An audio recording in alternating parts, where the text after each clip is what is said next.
if anybody quickly wants to pop some questions into the chat, I will try to answer them. I will say I think there's some stuff to talk about because it feels like some things have happened recently that matter. So I'm going to keep an eye on the comments to see if somebody does have questions. But until then, I think probably what most people are interested in is the FBI search warrant that was executed yesterday at Mar-a-Lago, which is the former President Donald Trump's club in I think it's in Palm Beach. I actually don't remember off the top of my head. And now I did see something go by here that I want to make sure I mention. So what happened with that is that first of all, what happened that is most interesting to start with is that there was no sign that it was going to happen. There were no leaks. So what does that tell us? That tells us that the Department of Justice is running an extraordinarily tight ship, because the search started in the morning and it ended in the late afternoon. I think it was about 6:30. I could be wrong. I could remember. All times and temperatures are approximate when I do these. So so the point is, it went on for a long time, and that they did not, even after the search started, they did not clue in the media that it was happening. So worth remembering that the former president wasn't there. He was not in that place at the time. He was in either New Jersey or New York. I'm not sure which it was. And that this would have been, plainclothes people going in and searching. You're hearing on a lot of media that there was a raid, and that's certainly the word that people have been using, which I think conjures up images of people like SWAT teams. In fact, this was not like that. It was a search for documents. Now, here's what we know about that. And there's always a lot we don't know. So when people say to you, oh, this was about X, it wasn't. We don't know what it was about. We can make some pretty good guesses, but they are only guesses. And that's, we don't know what they look like. But it currently appears as if the Department of Justice became concerned that when the former president left office, he took not only the 15 boxes of material that he has since returned, which he's not allowed to keep under the Presidential Records Act, even if it's just a handwritten note, he's not supposed to keep that. So that's out there anyway. But it is quite unlikely that that's the sort of material they were looking for, mishandled, unimportant material. It appears that what they were looking for was material that would compromise the nation's national security. So what they're really concerned about, it appears, is not whether or not Trump as an individual mishandled papers. What they're concerned about is that he is endangering, it appears that he is endangering our national security by virtue of having documents that are not secure. So even if they're in his safe, that doesn't mean they're secure. And there's an enormous irony to this, of course, because he got elected in part by screaming about Secretary of State Hillary Clinton's use of a private server on her email. And that's a longer story I've talked about in the past, but there was never a question that by the authorities that our national security was ever at risk. In fact, her server was not breached, while other servers were. But this is appears to be national security material that was unsecured, and legal advisors, analysts are saying that it is unlikely that the Department of Justice would have gone after it in the way they did unless there was concern that that material might make it into the hands of a third party. So reading very carefully between the lines here, it looks right now as if there is a suggestion, and I hope you heard all those caveats, that the former president has material that could compromise our national security and might make it available to third parties. Now, there's a number of things that are interesting about that. One of them, and this is a story that fell a little bit under the radar, that Tom Barrack, who was an advisor to the Trump campaign and a major fundraiser and is himself a very wealthy man, was in, I think it was April of 2021, I think it was April, but it was definitely 2021, indicted by the Justice Department for not registering as a foreign agent and for working with the United Arab Emirates and I believe also the Saudis to adjust the candidate Trump and then President Trump's approach to Saudi Arabia and the United Arab Emirates early on in his presidency by letting people from the UAE write portions of his speeches and by changing certain policies in the United States. For example, our approach to Yemen and the war that was going on in Yemen to more favor the Saudis than we had before. And that case is currently moving forward. And there is some suggestion that maybe he asked for documents that when they went to look for them weren't there. That might have been one way that the Department of Justice recognized that there were documents missing. Or perhaps the Secret Service, who protects Donald Trump, is eager to suggest that they are in fact loyal to the country and that one of them may have spoken up. These are all ideas that are circulating on Twitter. And again, we simply don't have any idea. But those pieces are out there.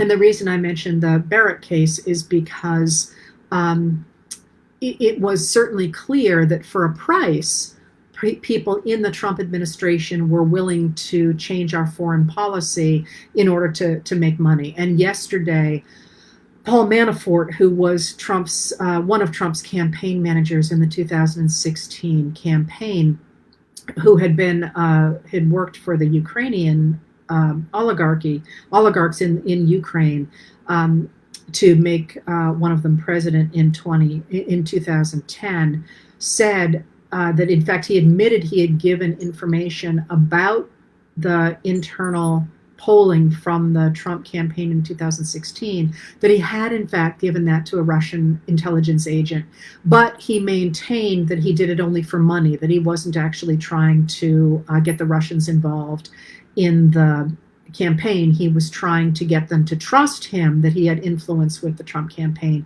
so that they would do business deals later. My point there is only that there seems to be a lot in the water right now about our foreign policy and our relations with foreign nations and making money off them. So it maybe that's all people are reacting to, and they're assuming that that's it, that's what was at Mar-a-Lago, or it may be in fact that that's what's going on, and that's about as much as we know about any of that. So that's what actually happened. Now I'm seeing in the notes that you're asking questions about exactly where I was going to go, and that is certain members of the Republican Party are completely flipping out. And I want to talk a little bit about that and say what that says. So first of all, it is worth pointing out that Senate Minority Leader Mitch McConnell finally spoke out today, and he didn't even mention it. So part of what's going on is that people who are paying attention, even within the Republican Party, are very aware that it's a really bad idea to put your faith in Donald Trump right now. He is erratic. He has a number of lawsuits that are moving forward against him that look like some of them may have teeth. He surrounds himself with people who are not trustworthy. There are many reasons that if you are a politico, as I like to call them, people who do politics, you don't want to be associated with Donald Trump. So it's not, for all that you're hearing that this is partisan, in fact, if you are a senior, and I'm speaking generally here, if you're a senior member of the Republican Party and you're interested in preserving order in the world because that's going to help your investments, you're not really interested in working with Donald Trump, because what he represents is a world that does not have any rules and that people are able to sell things to the highest bidder. And that's not safe for investments. You can't have a corporation if you're in danger of losing it the next day because somebody paid somebody off. So for example, just this week I believe it was in Belarus, a very profitable previously very profitable company just got the state came in and said, we own this now. And that's obviously, if you're a business person, you don't want to have a world like that. You need a world where you can invest and you can trust that your investments are going to be held, they're going to be stable under a rule-based order. And that rule-based order is one that is at risk by the kinds of policies that the former president has advanced. So, for example, this idea of selling national secrets to the highest bidder, if in fact that's what's going on, that's a real problem for a rules-based order. There's also something that he mentioned the other day in his complaint about how the Republican Party, he thinks, is not standing up to what he calls the leftist crazies or whatever. And that's that he wanted Republicans to bargain over the debt ceiling. Now, you might not remember that came up a while back, but what he was essentially urging was for the United States to default on its debt. And he believed that sort of pushing everyone to the brink would enable the Republicans then to say to the Democrats, hey, we have to do it our way because we're going to collapse the world economy. Well, that might work in gamesmanship, but crashing the world economy would have not only hurt everybody's investments, it would also have removed America from being at the head seat of the table forever, because we would never again be trustworthy. So even if you don't like the Democrats, you would have to look at that and say, I'm nervous about this dude. I don't really want to continue to be behind him. Now, there are other Republicans, of course, who have absolutely signed on to him, and those are the people that are associated with the Freedom Caucus, for example, which was begun by people like Mark Meadows, but includes Jim Jordan and Marjorie Taylor Greene and all those people that are the most extreme in the Republican Party. And what they are doing is they're screaming that the Department of Justice was way out of line and they've gone after Trump for political reasons. And they are doing so in a really disturbing way. But I want to start by saying they are not arguing that he didn't commit a crime. They are arguing that the government had no right to go after him at all. That's an important distinction, because that's about the rule of law. They are saying this president should be above the rule of law. They're not saying, hey, they didn't do this right, that he's innocent, or any number of those things. They're saying they should never have gone after him at all. That's really deeply problematic. But here's the other thing that's problematic about it. Two other things.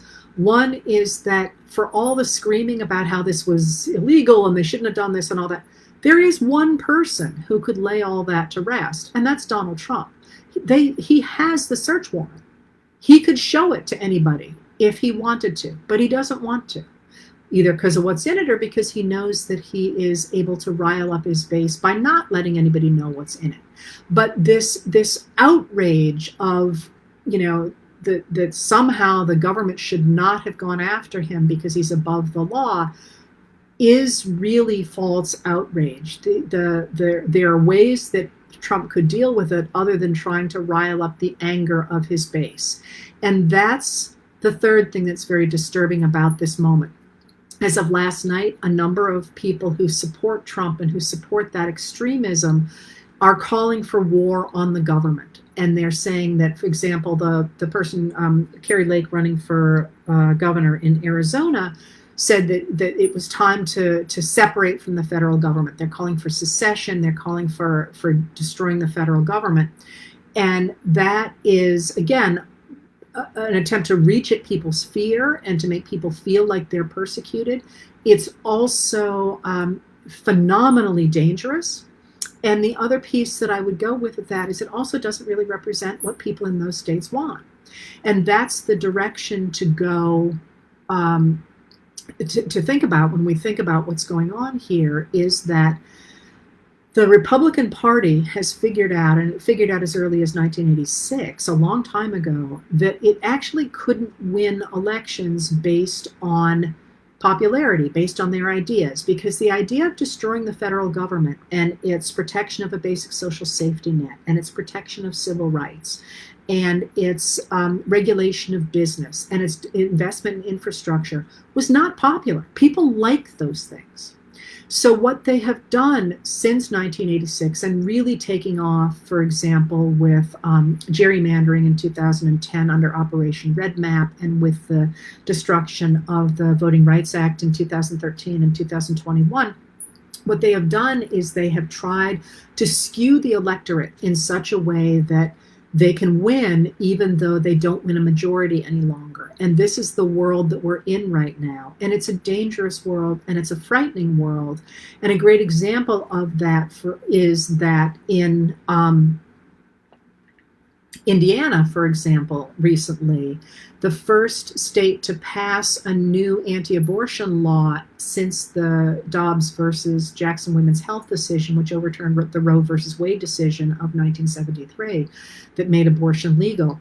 When Indiana wrote its new law, it's a law that really seriously prohibits and restricts abortion in Indiana.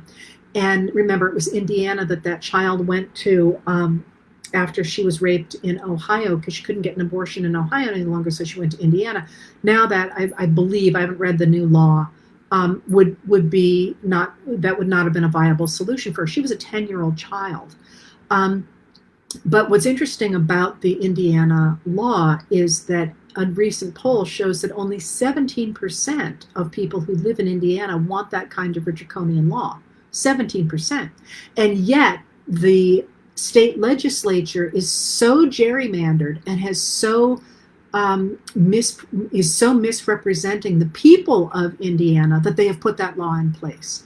So we're in this moment where, because they don't have because in a free and fair vote they can't control the government, what's happened is the extremist Republicans have taken over the state governments. And that's a really frightening thing, because, for example, they're passing legislation like these anti-abortion laws that are not popular, but also because they are talking about a constitutional convention. And of course, under our Constitution, we can have a constitutional convention when a certain number of state legislatures call for one. And they're very close to having the number of people that they need to do that. And what concerns me about that is that while there are certainly pieces of our Constitution that I think need to be amended, I don't trust those extremists to write a Constitution that is based in the concept that we are all created equal and that we have a right to consent to our government, which is the important piece of, that's really what's important about the Constitution. It establishes a federal government rather than states, and it says we're all created equal under that federal government, and we all have a right to a say in our government. And I just have no faith that people like those running the Indiana legislature are going to write a new constitution that would do that sort of thing. Much easier to write before there's a constitution than afterward, by the way. So this moment at Mar-a-Lago actually kind of rips the lid off a lot of other issues in the relationship between the federal government and the states, and in the relationship between voting and representation, and in the question of the rule of law. Should the president be above the rule of law? Should he be able to do whatever he wants or not? Is he actually covered by the laws of this country, or is he not? And that's I think one of the things that this moment and the raid on Mar-a-Lago is ripping open. Now, so here's the next question. The next question is, if in fact you've got these extremists in the Republican Party and you have other people who are not supporting Trump, are we seeing a split in the Republican Party? And the answer to that is yes, but also I suspect that's why you're seeing such over-the-top language and calls to violence and all those things from Trump supporters, because they support Trump at this point. They don't support the Republican Party, they support Trump. And there are plenty of Republicans who are more than willing to switch their loyalty from Trump to somebody like Trump, somebody like Ron DeSantis, who is the governor of Florida and who is using his government in Florida in many ways like Trump would have liked to have used the federal government, but the federal government has a lot more restrictions around what it can do, and it's got a lot more nonpartisan people associated with it, so he really wasn't able to pull that off. Ron DeSantis appears to be eager to do what he is doing in Florida at the national level, and there are a lot of Republicans who are willing to make that switch. Not necessarily to DeSantis. There's other people who are sort of kicking up dirt, expecting that maybe they'll have a shot at the presidency. But what you're seeing in the Republican Party is people like perhaps Mitch McConnell, who is willing to say, let's just let this one play out, and maybe we'll get rid of Trump, and then we don't have to worry about taking him on, and then we can hope that his supporters will slide to another Republican candidate. And those people who are fierce Trump supporters and want Trump, not somebody like him. Now, why might they do that? They might like Trump himself, but they also might be implicated in things like the January 6th attack on the United States Capitol. People like Jim Jordan, for example, or people who explicitly asked for pardons after January 6th, are probably interested in making sure that they stay on his good side and that they want him back in the presidency so that he can come forward and make sure that they don't end up in legal trouble themselves. So they are probably interested in part by him, but they're also probably interested in protecting their own ability to stay out of jail. So one of the things to watch again in this sort of mess that is the Mar-a-Lago search is what is driving people. And you know me, my go-to is always first money. So that's the first place I went. What's being sold? But not everybody is motivated by money. I mean, I say that's my first stop, but certainly there are plenty of people who are motivated by wanting to stay out of jail. So that's another question. Like, are there people who are now flipping on Trump from within his inner circle? And we don't know. I do think it's really interesting that we have heard virtually nothing from Mark Meadows in a very long time, and he was Trump's right-hand guy there. It's just an observation. I make your own decisions about what you think that means. Maybe he's just staying out of the fray, but I think that's interesting what we don't hear as well as what we do hear. So maybe they're interested in their own legal exposure, but then there are also a lot of people who really do the right thing because they believe in it. And that's, I think, an important thing that perhaps we have not honored enough or not noticed enough in America in the years really since Vietnam and Watergate, when we got very cynical about government. There are people who believe in the principles of our government and who believe in doing the right thing and take their oaths of office very seriously. And some of them are definitely mixed up in all this mess as well. And it's worth, again, looking at people and wondering what it is that drives them. And that might give you personally some more insight into what you think is going on in Mar-a-Lago. Because again, we don't know. And we're seeing, we're able, therefore, to read onto what a lot of things that we don't know yet. All right. So what else would you like to hear about?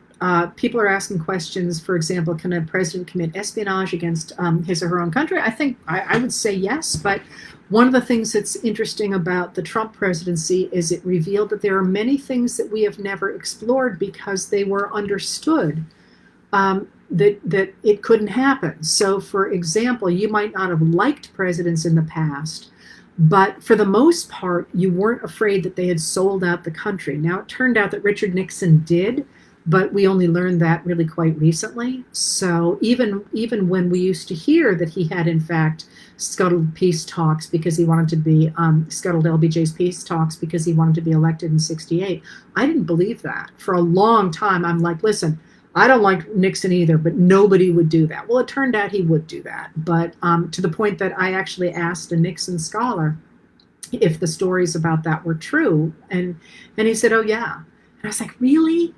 Really? And he said, yes, they really are true. So the point is that was unbelievable enough that we have faith that a president wouldn't do that. Now we're confronted with, what do we do if we had a president who did do that? Like, what does that look like? What do we do? And the answer is, we don't know, because we haven't dealt with it before. But that means we get to write what the answer is. And that's where our voices become so enormously important, because we get to help put pressure on lawmakers to say what we think should happen. So another thing that came up today, and I'm sorry, I guess I will, well, let me finish what came up today. A panel from a court decided today that Trump does have to turn over his taxes, his tax records, to, I think it is one of the House committees. I mean, that's been in the works now for literally years.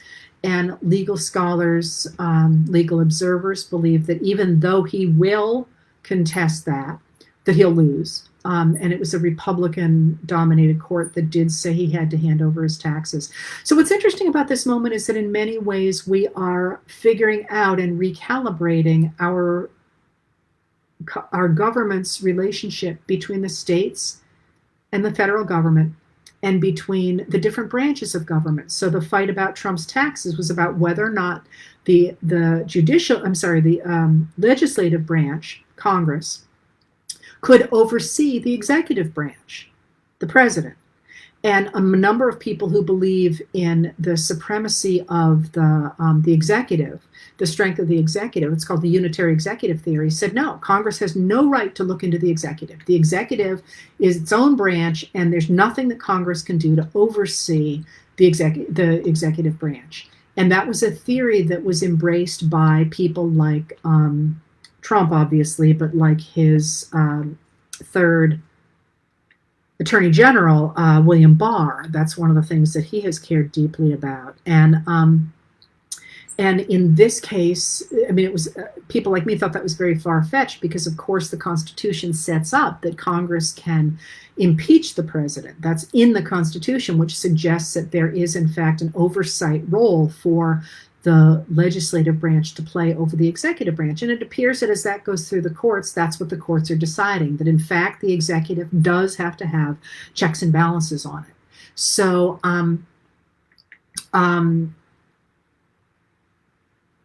somebody asked about Milley's letter, and I will mention Milley's letter now. I am trying to watch that as well. So here's some questions. If Trump is indicted, can his judges be removed? I don't know. It's never happened before. And mind you, it's not a clear question. So there are a number of things in our system that are not clear. So one of the things that people have sort of taken refuge under is said, on the Republican side, is they have not said that Biden was legally elected. They said he is president now. So what they're saying is, well, because the Electoral College chose him, he's president, even though they are arguing he wasn't legally elected. I mean, so technically, it's not about the popular vote. It's about what the electors decide. That's one of the things in the Constitution I think we should clarify. So what happens if we have a president who nominated someone and then ends up being indicted? Well, I don't know what happens. My guess is that it's ultimately about the consent of the Senate. But I don't know. And I actually could think that one through. My point is only that if there were easy answers to any of these questions, they wouldn't be questions, right? So those are things that are going to play out going forward. Now, somebody asked about Milley's. Somebody asked about Milley's letter. Let me do that, and let me do whether or not Trump being indicted would stop him running for president. That's a really good question. Milley's letter. The letter that Milley wrote to resign after the June 1st march across Lafayette Square for Trump to hold the Bible up in front of the church, Milley later on went on and wrote a resignation letter that he didn't send. And a lot of people got very mad that it's only coming out now, and they're mad at Milley for not speaking up then. If you remember, Milley did speak up then. He didn't he didn't publicize the resignation letter. But he and members of every branch of the U.S. military were very public they wrote letters saying that they believed in the Constitution, that they stood by the Constitution, they believed in equality. They really went all out to announce that they would not back a presidential coup. And at the time, I remember, I followed that very closely because, as you know, I care about the military and the institutions of the military, all branches. And I remember at the time thinking this was new, but it was a really important statement about the direction the country was going leading into an election. It was a very important thing that they did. And a number of leaders of every branch of the military made quite public statements. So the reason that Milley's statement is important now from the letter that didn't get sent is that it articulates that the military leadership believes strongly in the Constitution, which is what they've sworn to uphold. Remember, I said some people really care about that. And it also suggests that they recognized a trend toward authoritarianism and tyranny and even fascism in Trump's behavior in the summer of 2020. And that's a very important thing right now as people are suggesting that Trump should run for president again. All right, if he announces that he's running for president, will that change the way that the Department of Justice handles cases in which he features? And again, I'm a prophet of the past, not the future, but I will venture a guess that the answer to that is no, in the sense that there is no reason to think that running for president is a get out of jail free card, because that then sort of negates the whole concept of being equal before the law. But also because the idea of not interfering in any kind of politics is, again, not by law. It is an understanding and a system within the Justice Department.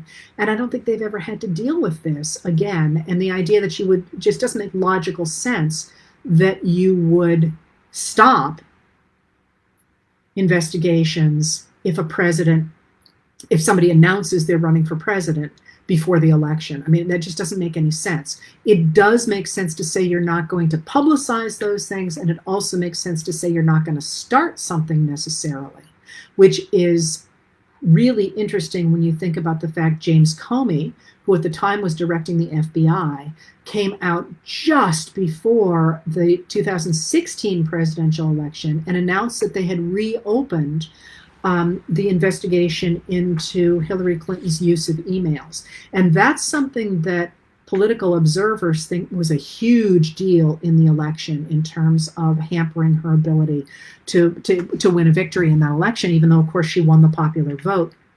And I have always wondered why he did that. There have been hints that he felt that he was under pressure, that somebody would leak to the media that there were these new emails, or apparently new emails, it turned out there weren't any, on Anthony Weiner's laptop, and so he felt that he should do it. But considering how freaking close-lipped he was about so much stuff, that was a really interesting decision, and a deeply problematic one. So it does suggest that there are times when certain members, anyway, of the FBI are willing to go forward. In any case, I have a hard time thinking that Department of Justice that would keep this quiet and clearly is investigating the former president under at least the issue of keeping records that he shouldn't have, that it would suddenly say, oh, never mind, we're not going to look into anything any longer. We're going to put everything on hold so that he can be elected president again. I mean, that's a suicide pact. I have a hard time believing that that's going to happen. Yes, so if Trump were reelected, he has made it very clear what he would do.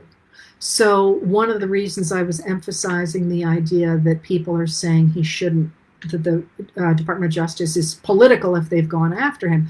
And mind you, in order to get that search warrant, they had to convince a judge that they had good reason to believe that a law was broken and that evidence of that crime would be found in a specific location. You can't just go up to a judge and say, hey, I think John Smith, and my apologies if any of you there are named John Smith, I pulled that out of the hat, has committed a crime and that there might be something in his apartment. You have to swear that you know that a crime has been committed and what you think that crime is and where the evidence is going to be found. And a judge agrees to that. So it's not some sort of, they launched a raid. It was a search for specific material. And that specificity and that, that search was very clearly done within the law. And if you think that any Department of Justice person would do that without making sure all their I's were dotted and their T's were crossed, then I got a nice bridge to sell you somewhere, because there's that they would go after a former president without everything being by the book.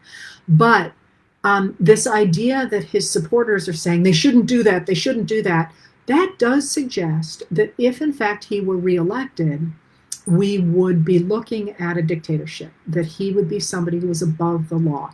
Now, one of the things that he has said is that he would pardon people who were loyal to him. He has also made it very clear that he would get rid of our nonpartisan civil service, and he would replace it all with loyalists. So what we're really seeing, and it's kind of beautiful in a way, in this moment, a struggle over whether or not we are going to bolster our democracy and reassert the idea that we're equal before the law. And to that degree, yesterday's sentencing of the men who murdered Mr. Arbery, the jogger who was jogging in his town in Georgia, and they stalked him and murdered him. That was a really important moment. And it was an important moment because if you remember, I got kind of obsessed with that case. And I did watch the video.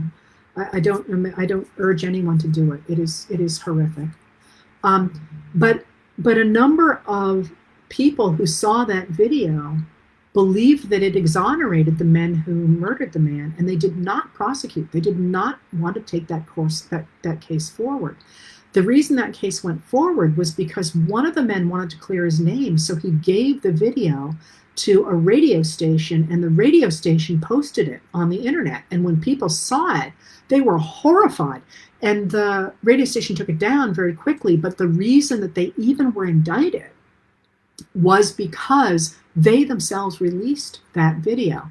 And so when I looked at that case, it absolutely looked to me like cases from the 1940s and the 1950s and the 1960s, where white people in states murdered their black neighbors.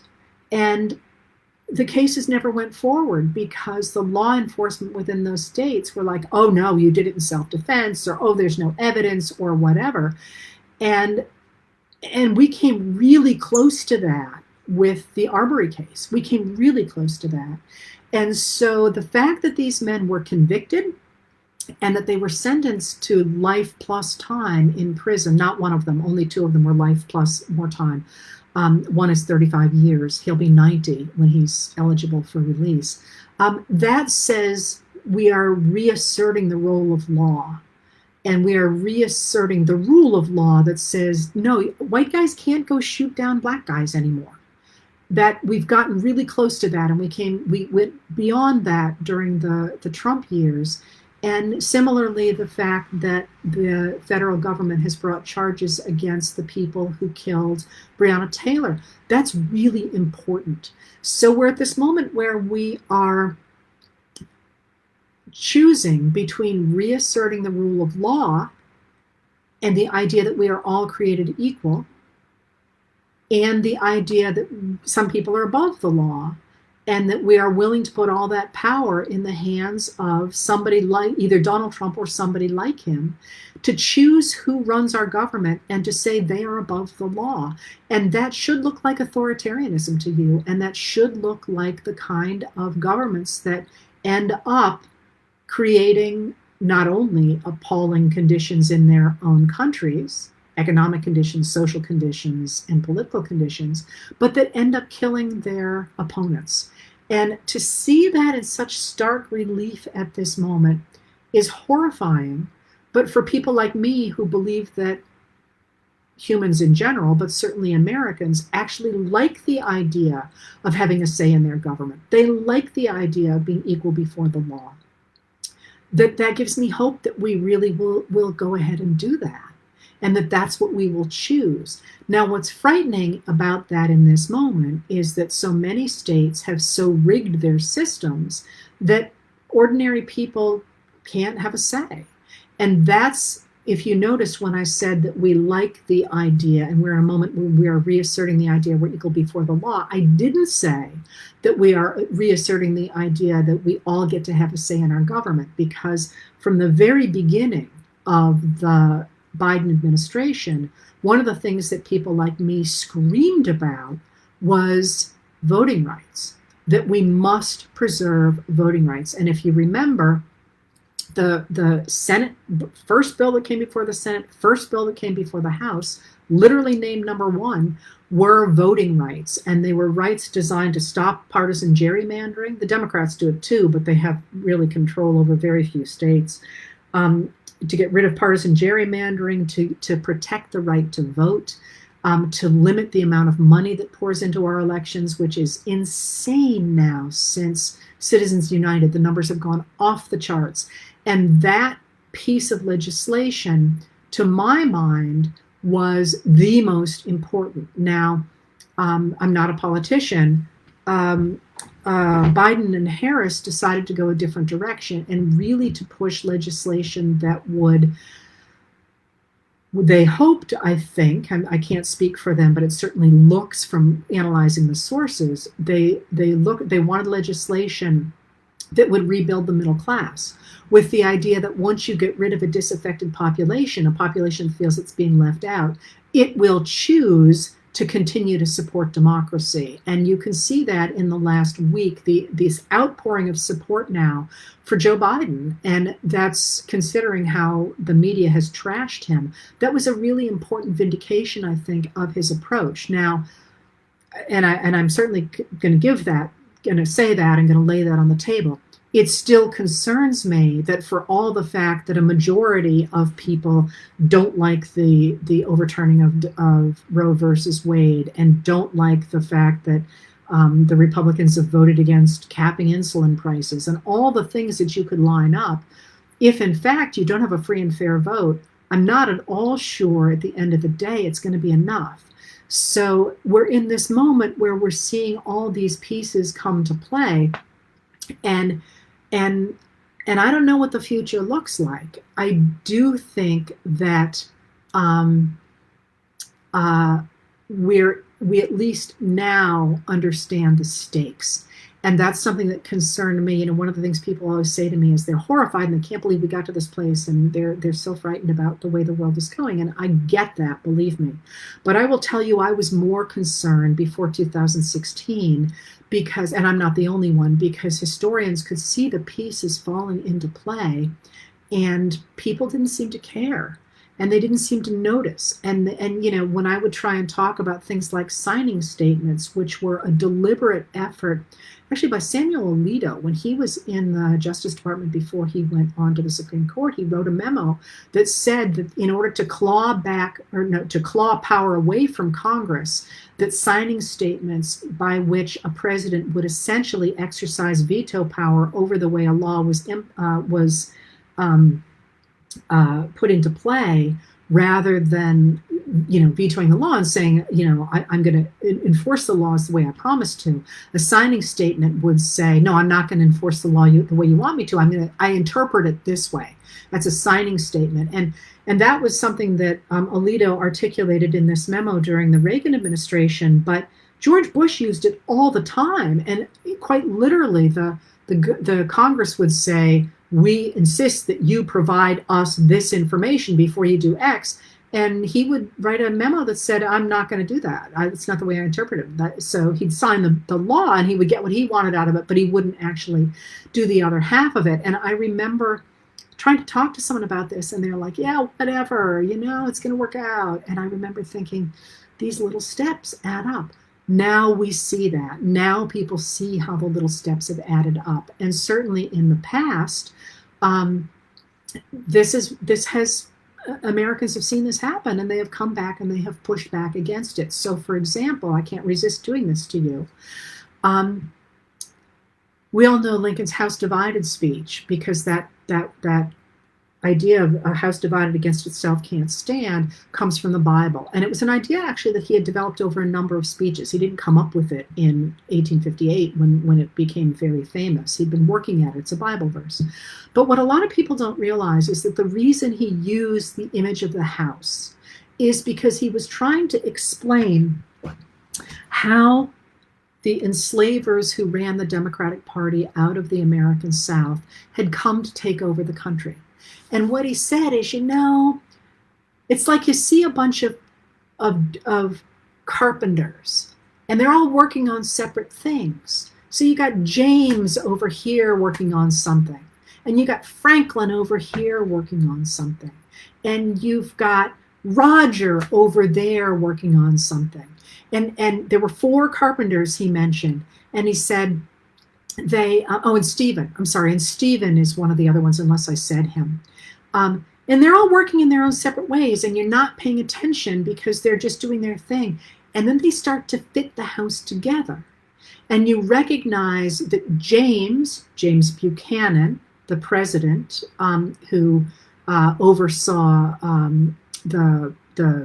some of the major pieces leading up to the Civil War, Franklin Pierce, who forced through the Kansas-Nebraska Act of 1854, Roger Taney, who handed down the Dred Scott decision, and Stephen Douglas, who tried to convince everybody that it didn't matter if people had enslavement or not in their states or in their territories, because at the end of the day, none of that mattered so long as black people were enslaved and white people weren't. He said those 4 men are operating in completely different realms, and they're saying, that they're focusing on different things. But if you look at what they're doing, they're piecing together the joints of a house. And so that house that they are constructing is going to be a house that is dominated by a few large enslavers who think they're better than everybody else and thinks the law doesn't apply to them. And we are going to have a house that is either all dominated by a hierarchy in which a few wealthy men rule everybody, or we're going to build a house in which everybody is created equal. And a house divided against itself between the enslaver's vision of a hierarchy in which a few people rule, and the rest of our vision of a house in which everybody is created equal and has a right to a say in their government. Those 2 things can't be compatible. So a house divided against itself cannot stand. But we can build a house based on the Constitution of the Declaration of Independence, or we can suffer through what James and Stephen and Franklin and Roger have built over here. So the whole reason that he used that metaphor was exactly what I'm talking about here, to say, y'all weren't paying attention when we got the Kansas-Nebraska Act and the Dred Scott decision and the James Buchanan doing his thing, and Stephen Douglas telling you all it doesn't matter. But you put all those together and you get the destruction of our concept of human self-determination. It is beautiful and it is elegant, and it exactly mirrors where we are today. And that idea that people are waking up and saying, no, we actually quite like the idea of being equal before the law. And that really says nothing necessarily about people's racial prejudice, ethnic prejudice, sexism, classism, any of those things, because it buys into their own self-interest and says, you might think you don't want your neighbor to be raided at Mar-a-Lago for hiding something, but you want to make sure that everybody is answering to the same rules. Because if he doesn't have to answer to the law, neither does somebody that you do want to answer to the law. And you want those legal protections yourself as well. So I remember when I think it was Freddie Gray was murdered in the back of a police van, and talking to somebody who said, well, it's all the Democrats' fault because they're the ones who've made the city such hellholes. And I said, do you want to live in a country where the police can be judge and jury and execution without ever having anyone go before court? And he said, well, it's the Democrats' fault. And I said, do you want to live in a society where police can decide who lives and who dies? And he said, it's the Democrats. It's in the cities where the Democrats are. And I said, do you want to have our police determining who gets to live and who gets to die?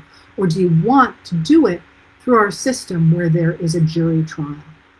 And finally, he conceded it probably wasn't such a great idea to let certain police officers decide who got to live and who got to die, and how justice would be meted out.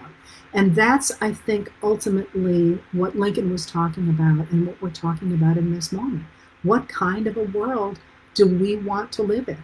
And that's not, I think sometimes that it's portrayed as being some kind of a kumbaya, we care about everybody moment. And I would love the world to be that way. But it doesn't have to be that way, in the sense that you really can appeal to people's self-interest. If the police can murder Freddie Gray, they can murder you. And that's the kind of world, I think, that extremists who want to get rid of the concept of the rule of law, even here in the US, are willing to live with, because somehow they seem to think that they will never be on the losing end of that. What's interesting about this moment is so many of us who in Lincoln's time, for example, or even before 1965, didn't get to have a say, understand what it's like to be on the wrong side of that equation, to be people who are not paid equally, to be people who are in danger of physical abuse or even death that would never be punished because, that's a private matter. And one of the things that I found gobsmacking in the last several years was learning that at one point, President Nixon put his wife in the hospital through violence, and journalists knew it and they didn't report on it because they believed that was a private matter, right? So there are a number of us who know what it's like to be on the losing end of a system in which we are all not treated equally. And I think that that's a really important thing going forward in this moment, because we have had voices after 1965. We are losing our voices now. And this is one of the last moments we get to speak up and to say, no, we quite like the idea that we're all going to be held to the same level, because we know what it looks like when we're not. So that's, I think, what we are all experimenting with right now, or examining right now, is what kind of a world do we want to live in? And figuring out how we make our voices heard so that we do preserve democracy. I'm going to go ahead and give you, because I started so late, I've got one more question I could answer if somebody wants to pop something into the chat. Because I'm trying to finish a book, and I'm trying to get married, and I've been traveling, and I am really brain dead. So I can't even remember what else is happening.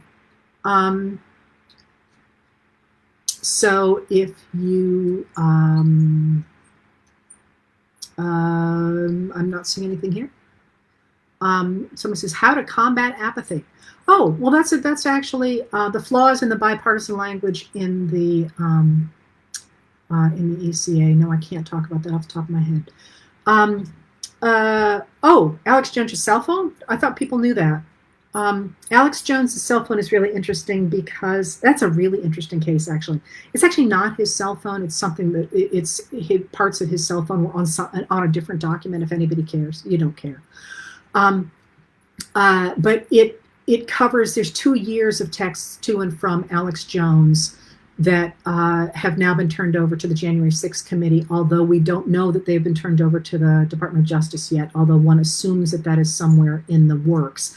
And what's significant about that is that, as you probably remember, Alex Jones refused to produce documents, refused to do all sorts of things for a case against him by the parents of one of the children murdered at Sandy Hook because of his defamation of them. And he kept spinning it out and spinning it out and spinning it out. And finally, a judge found him guilty by default. He defaulted in the case. And then there was just a trial for whether or not, or what kind of damages he was going to have to pay, and they ultimately decided he was going to have to pay, I think it's about $45 million off the top of my head, which is a serious chunk of change, just FYI, unless you're all worth gazillions of dollars out there. But what happened was that he was lying on the stand, and the lawyer for the parents didn't let on that his lawyer had put into a Dropbox where they were sharing files, something that wasn't supposed to be there. It was this information, and a lot of other information too that they weren't supposed to have, including somebody's medical records. Those were deleted by the other lawyers. But he put in the file, and you apparently have 10 days to claw those back and say, I shouldn't have done that, and to identify what's protected, and he didn't do that. He was notified that he'd done that, and he didn't do it, which itself is very interesting, but I'm not going to touch that right now. And in any case, what that means then is that that material has gone to the January 6th committee, and why that's important is that Alex Jones was a speaker at the January 5th rally, and he was very much in on the whole idea that the vote was fraudulent and had to be overturned. And so who knows what's in those text messages? Maybe nothing. But, you always I'm sorry, I'm a historian, and I've spent a lot of time in archives, and I will tell you that the vast majority of what gets preserved is not what you care about. I mean, literally, you can spend the entire day looking through somebody's importance papers, and you literally are getting stuff like, I've lost my postage stamps. Do you know where they are? And, you go through page after page after page after page of, did you put the cat out? And then you get, oh, by the way, did you see that, so-and-so gave us $6 billion, things like that. So most of this could be absolutely useless crap, but there might also be something that's really important. So that's what's happening with that as well. So, Pelosi visiting Taiwan. Oh, my take on that is actually, I wrote a whole letter on that, and then something happened. I had to toss it out. So I will be showing you that. My guess is that was brilliant. And here's what I would say about that. And let me explain to you why I'm saying that. I am not a China specialist. What I do is I watch America, right? And I study the other places in order to understand what the United States is doing in those places. So what the Chinese leaders are doing, I don't have a clue. I don't read Chinese. I don't know. I barely know anything about China. But if you think about what America is doing right now with its foreign policy, it is deliberately trying to shore up a rules-based global system. The system that has been in place, as General Milley quite clearly said, since World War II. That was the point of World War II, was to shore up an international rules-based world. And huge numbers of people died to make that happen. And we've backed away from that. The whole globe has backed away from that, but certainly America has backed away from that. Biden is an expert in foreign policy. People tend to forget that. He is probably the most talented person we've had in foreign policy since Eisenhower. George H.W. Bush had directed the CIA, and he was interested in world affairs. But Biden's been at it because he's been in office for 650 years. I know I'm exaggerating, but he's really good at foreign policy. And if you look at what he has accomplished, he and Secretary of State Antony Blinken have nailed together the North Atlantic Treaty Organization that Trump tried to pull apart entirely. And within a year, they'd managed to put that back together to the point that they got NATO to stand up against Putin's invasion of Ukraine in the way that they didn't stand up in Syria, and they didn't stand up in Crimea, and they didn't stand up in Georgia.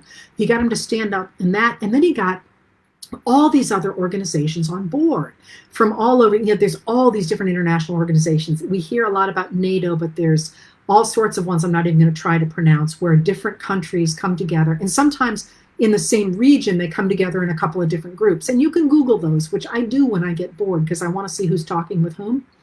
But one of the places that the Biden administration is putting an enormous amount of emphasis lately is in I don't want to say any specific Asian group, because they're working with a whole bunch of different groups. They're putting money there. They're putting emphasis there. They're holding talks there. If you remember, if it's pronounced SEATO, I don't know. It's SEATO. met actually in Washington for the first time a few months ago. And my guess is that was an attempt to sort of destabilize China a bit and say, we're here, we're trying to emphasize self-determination in these regions by doing something that was not really that provocative. I know it was portrayed in the American media as being enormously provocative, but in fact, a Speaker of the House had visited Taiwan as recently as the 1990s. We didn't change any policies. We didn't do anything with the hope that China would overreact, and it did. So it looks really unstable right now, which will encourage other countries to be a little bit more cautious about necessarily deciding to jump on the China train. So that's my guess of what is happening. But I think it's really interesting. And if you're seeing, at first you saw all these headlines saying, oh, this is crazy, you shouldn't be going. Already now we're seeing a bunch of headlines saying, maybe that wasn't such a bad idea after all. And you've seen that repeatedly when Biden gets out in front of the media with a statement about foreign policy. They always throw their hands up and start shrieking. And within a few weeks, they end up sort of starting to say, well, maybe that wasn't such a bad idea after all. So my guess is that's what's happening with that. I think it's really, I'm sounding really exciting because I think it's really interesting the fact that the United States is engaging in foreign policy in an entirely different way than it has done in a very long time. If you remember, one of the first things Trump did was he tried to dramatically cut the US budget and then pour money into the military because he simply wanted to become a military power. And Biden seems to be doing the opposite, working on alliances rather than working on simply being the biggest dog in the fight. All right, I've gone over time there. Somebody said, how do you convince people that all this matters? And I'm going to go back to Lincoln there. And I'm going to go back to what I always say. And if you wonder where I learned it from Lincoln, and I learned it from Teddy Roosevelt, and I learned it from the NAACP, and I learned it from Fannie Lou Hamer, and I learned it from Dr. Hector Garcia. Talk to people, speak up. And we know, political scientists know, that the most effective way to get somebody to vote and to get somebody to re-examine the way they think about politics is to talk to your friends. Because nobody wants to hear what I have to say. They want to hear what their mom has to say or their neighbor has to say. So don't hide your light under a bushel, if I can throw in another biblical verse there and concept there. Speak up. And all the other things, run for office, put money behind people, but change the public conversation. And I will say on a personal level again, because I'm quite tired and a bit punchy. When I watched the rise of what seemed to me to be a terrifying branch of the Republican Party, which I saw back in the 1980s and the 1990s, I kept saying what I cared about was changing the public conversation. I don't care if people vote Democrat or Republican. I think both of those old concepts are very important, the way they used to be constructed. But I was scared that people were not taking democracy seriously. And I was a young woman who literally lived in a basement writing books that I never thought anybody would read. And I just started speaking up. And people look at me now and say, well, you can make a difference. Yeah, but that literally started by talking to the person next to me in the basement. So that's how I feel like you change the world. And for what it's worth, that's exactly what Abraham Lincoln said. Take whatever you're good at and use it to change the way we talk about things and to change the things we care about. All right, I'm going to go back to work. Thank you for being here. And I think I'll see you Thursday. I've kind of lost track of what's happening when. Thank you for being here.